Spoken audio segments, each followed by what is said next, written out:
Some of the bikes in here couldn't be further from the stock Harleys they started out as. This one bike has had over 6 months worth of work put into it. We can figure out how to build anything in here. Welcome to our custom workshop. We're in the heart of London right now.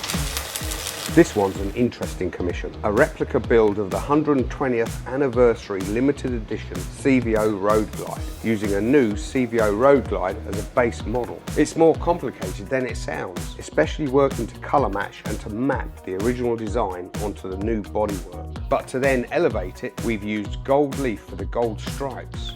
Anniversary badging, numbered 1501 of 1500, the one they didn't make.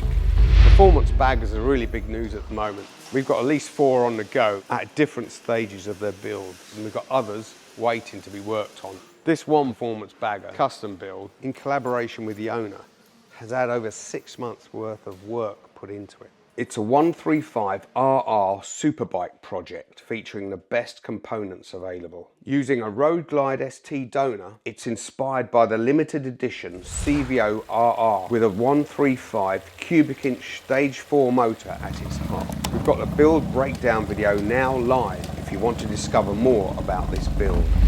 All the way down to the machined full titanium bolts holding it together.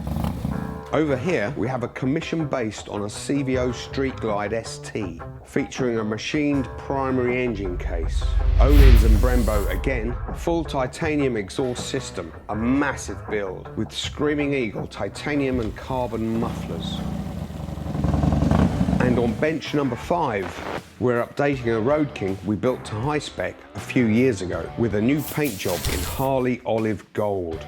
We'll be doing detailed breakdowns of the builds we're working on, so if you want to find out more, stay tuned to the channel.